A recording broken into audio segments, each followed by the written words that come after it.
What's up, y'all? It's Ty. In this video today, we're going to be going over talking about our top 10 budget cards in the entire game in NBA 2K25 MyTEAM. Now, what is considered a budget card? I don't know. I did like anywhere like 20,000 MT or under, but that's like a really tough and difficult thing to even talk about because who knows? Like, budget's different for everybody. Some budget cards, for some people, probably like 5,000 MT.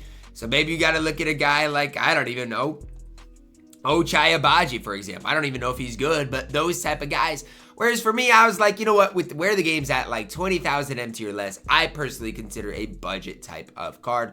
Also do basically have a video on, in one day of playing the game, how you can build an absolutely incredible squad in domination. So make sure to go check that video out as well. Now we're going to start this video off with a diamond point guard that came out not too long ago in the MyTEAM Festival. It is Andre Miller. Now, when you first think, like, in history about Andre Miller in 2K, I think defense. Like, I think this card's going to be an absolutely elite defender. However, that's not really what Andre Miller gives you.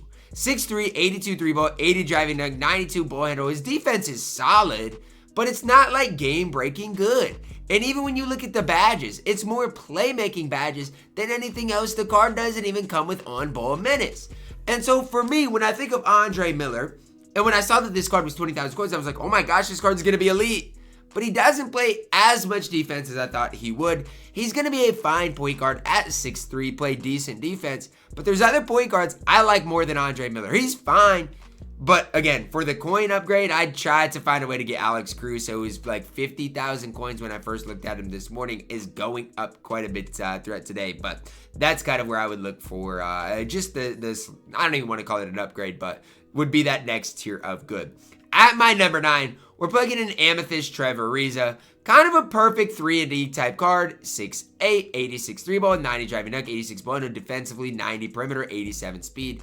Another card that only, at least he comes with silver on-ball menace, but I would like to see it on gold. At least with here, you only have to apply the gold on-ball menace. Shouldn't be that much of an upgrade, but he's a fine 3-and-D player. And the one thing I like about Trevor Ariza is he is super cheap in this game. You can pick the card up today for like 9,000 coins. 8,000 coins can get you Trevor Ariza.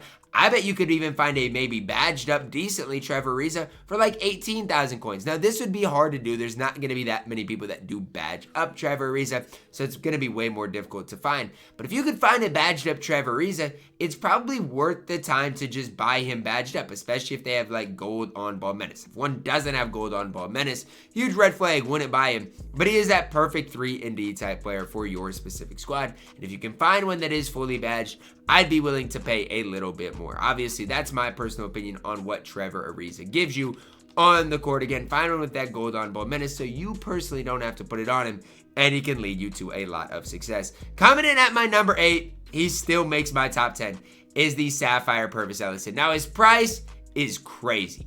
It is crazy to me, the price of Pervis Ellison. However, here's the situation. If you can find a Pervis Ellison that is all the way badged, it's going to be worth your time to buy the one all the way badged. And it's crazy to have to sit up here and talk about that, but that's the truth. I want to spend 45,000 on Pervis Ellison, but if you can find one that comes with, let's say, the on-ball menace as well as some of the other badges that Pervis definitely can use, you're going to maybe want to spend just a little extra on the card. Now, again, wouldn't go crazy on it, but it could possibly be worth the upgrade for you guys. But even a base Pervis can play. He's 19,000 coins, but you could probably snipe the card for even cheaper. Great release, great defense. You guys can see with his 59 3-ball, he's shooting like 66% from 3. It's crazy, but he is chicken man in MyTEAM and plays great defense. Pervis Ellison still makes the squad, although he is insanely overpriced on this game right now. Coming in at my number 7 here, we've got Shareef Abdur-Rahim, who you can find a badged out version of. You take it to the bank. Now, that's the tough part, because the badged up Shareefs are going to be going for just a little bit more. This Shareef even has a couple of Hall of Fame badges, which you could get cheesy with Shareef with a couple of Hall of Famers. I wouldn't spend 100,000 coins on the card. But if you can find a Shareef that is badged, I wouldn't pay 43, but you're looking at one of the best small forward and power forward budget cards in the game. Now again, try to find them for cheaper. Try to get one that is badged up. Combination is going to be tough to do. Base Shareef still can play. You know, he still is really solid. 83 3-ball, solid enough defense, 84 speed. He can play. But if you find a badged up Shareef, you got to take it and run with it. This was a card that played for me for a long time when the game first did come out. And even this Shareef has 17 and 17. A lot of silver badges here on this Shareef.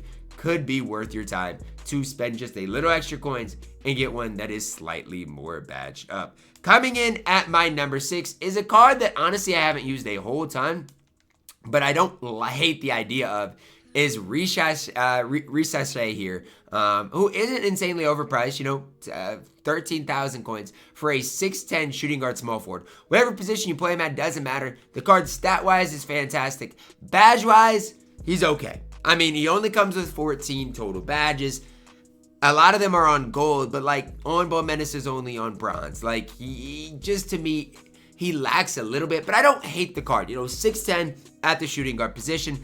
That's tough to come by. I think he does do a lot of things well on the court.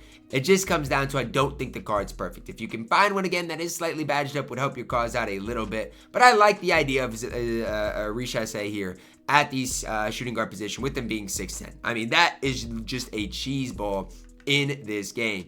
At my number 5, card that when he first got released yesterday, I wasn't that high on, but I'm kind of growing on, is Paul George. Like, as this card is becoming more and more common in this game, the idea of Paul George is definitely growing on me. Now, I'm not saying he's the perfect card. I'm not saying, you know, he's an ideal card, but he's like 5,000 coins. You can probably find one for maybe even, like, I don't even know. He's not going to be super expensive. And at the end of the day, you know what Paul George is going to give you on the court. You know what he's going to bring to the table. Okay, he's like, what, 7,000 coins? So, I mean, he's not super cheap, but he's not super expensive. You can definitely snag one for 7,000 coins. Here's what it gives you: 6'8", 83 ball, 90 driving dunk, decent ball, defensively pretty solid, 84 speed. And badge-wise, he's okay. Now, the one thing I will say is that Paul George does not come with on-ball menace.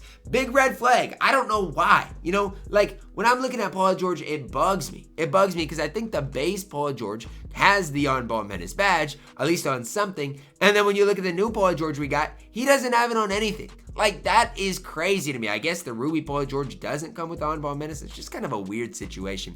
But Paul George, still really solid. You're going to have to apply the on-ball menace badge, but if you put that on him, the card becomes really good. My number 4 is going to be unpopular, but honestly, I don't care. If you don't like it, you can skip it. Darius Miles is a beast on this game. And I don't care. I've been honestly using the card a little in Showdown because I like what he provides. And I get it, guys. I get it. His release is dog water. I understand that. I'm not saying that this card is perfect. The release is a big red flag. But for 10,000 coins, he is 6'9 with an 82 3-ball, 95 driving, like 86 ball, and a perfect defense, 88 speed, has a Hall of Fame badge, 15 on gold, including on-ball menace. This card is so good, and the pros outweigh the cons. His release isn't good, but it's way better than a release of like Joe Ingles. You know, it's not an unusable release. That's the one thing I want to say. If you're open, you can still green with the card. It is a pretty gross release, but it's not a deal breaker. You can green with Darius Miles. This card is not worthless. Sure, the release is bad, but for 10,000 MT, good luck finding better than Darius Miles. Genuinely. Tell me that you can find better than Darius Miles for this amount of MT. I'll tell you you're wrong. I'll tell you you don't know ball because I really like Darius Miles. And honestly, I'll go as far as saying I'll invest in Darius Miles and not think twice about him. You're going to give me some Darius Miles for 5,000 MT? Please, sign me up every day of the week. I think this card's going to go up in price because, look, his release is bad, but it's not that bad. You hold on to Darius Miles. He might be 20K in a couple of weeks. I'm just telling y'all. Darius Miles is an absolute beast in this game. And I think, you know, as time goes on, the card is going to be more and more appreciated. Coming in at my number 3, we've got Thabo Sefolosha, card who at this stage has been out for a while, but that I still really, really like. I mean, a lot of these amethysts, you guys probably can go and snipe yourselves. Now, I'm not telling you what to do, but like this one, you can get him for 9,000 coins. Here's what you're looking at. 6'6", 93 ball, 85 driving, like 86 ball, no good defense, 88 speed. Kind of similar to Darius Miles, where they're both pretty complete cards, the releases aren't like that great. Thabo's release is better than Darius Miles for sure. There is no ifs, ands, or buts about that. But the card's not perfect. Only 6'6". Can't really dunk the ball. I can't say dunk the ball because he has a decent driving dunk at 85. But he's not going to make a ton of plays for you. Like, if you look at this card offensively, really doesn't come with a lot of badges outside of set shot specialist. But the one thing about Thabo Sefolosha is this: he's going to be able to knock down shots for you. He's going to be able to play solid defense. And outside of that, honestly, what do you really need out of a card? Like, you know, that's the thing even with Darius Miles. Like, these are cards that are going to go out there, play good defense, knock down shots. To me, that's all I need either card to do. Coming in at my number 2, this one is a little over the budget I want to spend, but I've got to include him. It is the Amethyst DeAndre Ayton. Now, here's the good part about DeAndre Ayton. He is a complete center on this game. He is. He can knock down shots. He can play defense. I like his player model, player build. He does a lot of great things. 7 feet tall, 74 3 ball, not great, but dunks the ball well. Plays good defense, has 80 speed. He is an elite big on this game. Like, I don't know how else you want me to say it. Like, DeAndre Ayton is even better than probably my Diamond Tim Duncan. Like, DeAndre Ayton is really good on this game. The problem with the card is, for an Amethyst, he's not really that cheap. Like, 22,000 coins is not that cheap. However, I think he's worth it, guys. Like, I think he's worth it. I don't even want to put him on my budget top 10, but I have to. DeAndre Ayton is that good.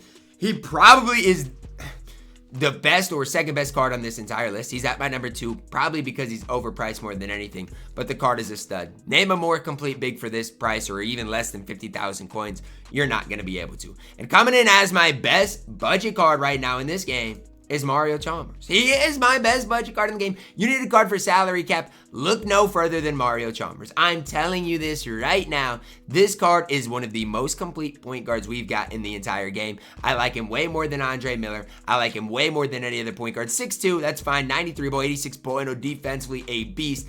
Even comes with the on-ball menace badge as well as a ton of offensive badges. People don't want to gas Mario Chalmers. I get it, he's a Ruby. He's not the most exciting card to use. I understand all of those things. But when I'm looking at the best budget cards in the game, there's not one ahead of Mario Chalmers right now. And you guys can debate a while if you disagree. Let me know your thoughts on my top 10 down below in the comments. Who was I too high on, too low on? Who did I miss out on that is your favorite budget card in the game?